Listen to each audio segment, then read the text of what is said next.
nwoke ibe m dibe ọ ya ka ndị Igbo ji asị kama nkịta mmadụ ga-atagbu nke ya ka nke ya tagbuo nke mmadụ ka ọ sị onye ahụ sọrị. Ihe ọwụna ga-eme o megide gị nwa nwoke na-akpagide lie ya sọsọ n'ụlọ nkwụ, lie ya n'ihe enweghị isi na ọdụ, ga-emekwazie na onye nọ n'elu ga-emecha nọ n'ala. Nsogbu dịkwa for all businessmen. Buru n'obi na your gratuity ụkwa your investment. Bido kịta, no matter how little ọ dị, na-atụkọ nwe ya. Nke dị obere taa ka ga-adị nnukwu echi. Ka iwepụ n'anya na darling, daddy, sweetheart a na-akpa anyị nwa ụmụ nwoke taa ọkwa maka na ihe dị na mkpa anyị. Ọwụ na ọkọ na-abanye ịmara ihe Chukwu ji kechaa nwaanyị tie mkpu. Ịmara ihe Chukwu ji kechaa nwaanyị mgbube anyị ọnụ. Ọkọ na-abanye out of 100% ụmụ nwaanyị elulo 30% ga-awa ọkọ na-agba nwoke osoro nyere nwoke aka. Ndị ọzọ ọkọ na-abanye olotere gị ihe melụ na 1962, olotere gị ihe mere 30 years ago, lotere gị time o ji mee, lotere gị na anwụ na-acha iwe mee ihe, o bupụtara gị fire gbuo mma n'ogbe azụ. Ọtụtụ ezinụlọ ka dị mma taa because na the man ka nọ on top. Edobe iwe niile eburu gị n'obi, edobe okwu niile agwara ọ maka ọka dị na-abanye. Ọ ya ka o ji awụ nne n'ọtụtụ ụmụ nwoke ọbara na-agba m n'obi because na amụọla ha wụrụ agbọghọ ha ada eneba anya. Nwoke kpatara ego jide eso ya ọmụkọrọ ụmụnne ya ọkụ, ụmụnne ya na-ata afọ na-aza ọgaranya. Ụbọchị ọnwụ na isi gị lụrụ anị, akụ gị niile a na-abịa ndị ọgọ gị ma ikwelọ ma mụnwa ma mmadụ. Ihe mmadụ mere nwanne ya ka ọ na-shine with the best of them. Forget about ihe a na-akọrọ gold, forget about it. No. Ihe ọnwụ na iji elu gị n'aka nwanne gị osoro gị nwa aṅụrị. A time will come, ụbọchị ọnwụ na ịlarụrụ ụra kube akụ niile a ga-ana. It will not belong to you anymore, and none of your brother will give account of it. Mgbe ụmụ nwaanyị awa anya aga na o kịta ha wara anya ihe ọwụ na ịhapụrụ wee na mmụọ. O nwere nwanne gị nwoke papa o mama o ga-etinwe isi ebe ahụ ịchọọ ka ha gbaa egbe lozo na achọ ga-afụrọ akụwa si na be gị pụọ banyere onwe ya n'aka ezinụlọ nke nwaanyị na ofu ikolobịa ọ ga-eji aka ya je họrọ onwe ya. Understand what life is all about and provoke. Ọnụma na-esu m, alịlị na-eme m. Nna m anọkarịgo m n'ahụ mana afụkarịgo m nna m n'ife. Ụwa mere mgbago. Onye nne ṅụchala ala nye gị ṅụọ, ofu mama ofu papa, ọwụgodo ofu papa.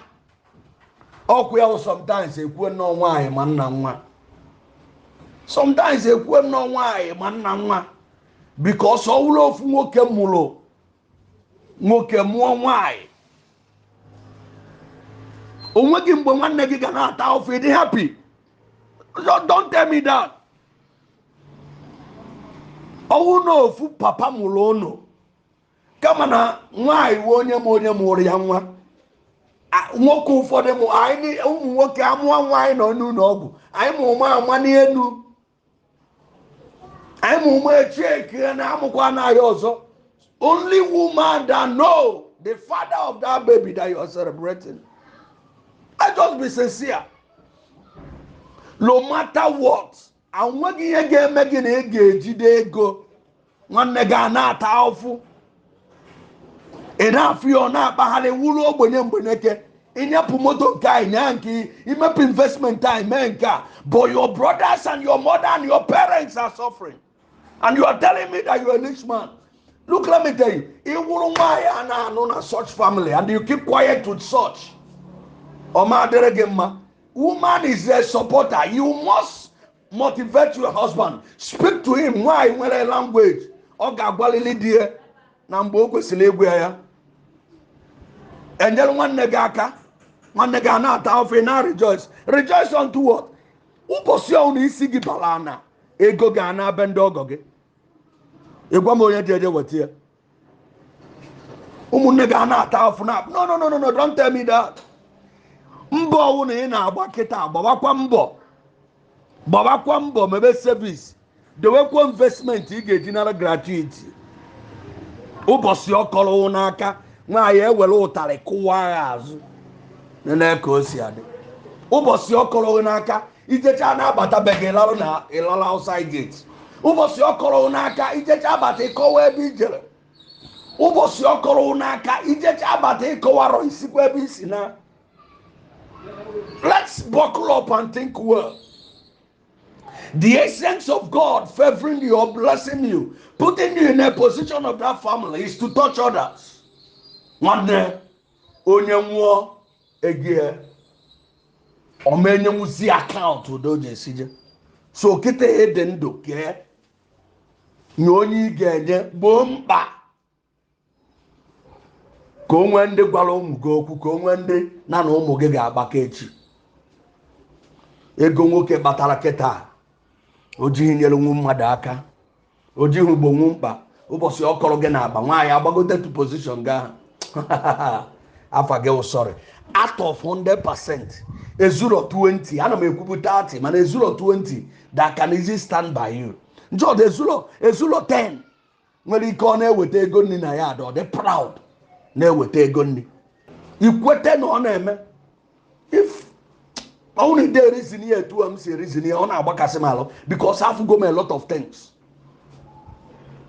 O nwego ọtụtụ ụmụ nwoke chụtabụla ego na-celebrate ndụ ezinụlọ ya dadị na mọmị na-afịọ ọkọ nwoke n'aka nwaanyị enweta nwa ọrụ oyibo ọ na-esi nri edobe na bel ikwu okwu ọjụọ gị makwa ihe a na-eme were enweta ọgbago okwu ya BP nwụọrọ onwe gị. Ọtụtụ ụmụ nwoke nwụrụ early because of the hot seat ha nọ na be ha.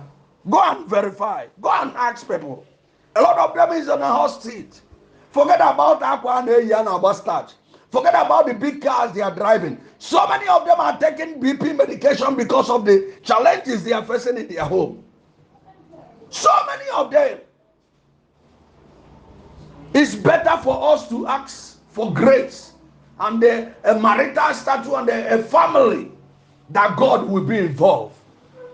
That will enable you to think between you and your wife and your family to go very far.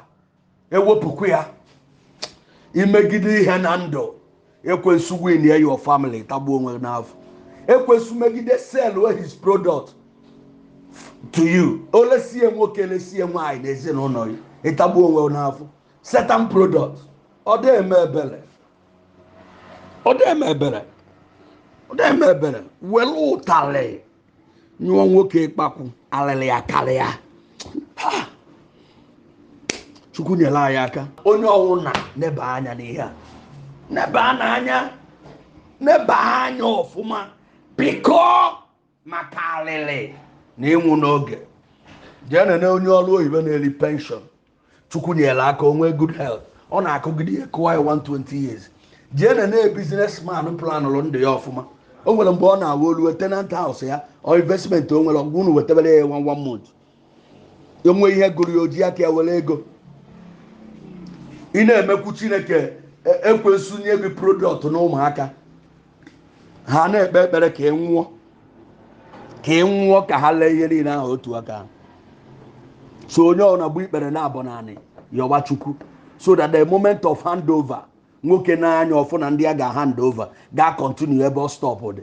Mana ọ hụrụ na ekwensu lebere product na ụmụazị lebere product na ụmụ ịmụrụ ọ hụrụ product ekwensu at the moment of handover kafu nwoke at the age of 70 years ọ ka na-ekpo key warehouse ya a moment of rest from 60 ga-ekwesịgo ka rest of certain things ka e wee bikwue onye a ga-anọ wee jebe mana at the 70 years nwoke aka na-ajụ onye ọcha ka a ga-esi tinye afịa onweghị nwa ahụ ga-emenwu ya alịlị dị onye ọbụla baa na ekpere na egwude anyị eluzukwana foundation a anyị eluzukwana foundation a gbaa mbọ ka ezinụlọ gị nwee aṅụrị ka ụmụnne gị nwee aṅụrị mee nke ị ga-eme ka mmadụ ka nke ọzọ dịziere Chukwu mana imebe ya imeta ihe ọfụma mee ya ọfụma o nwere ihe ego ahụ ji bịa ekenekwa m unu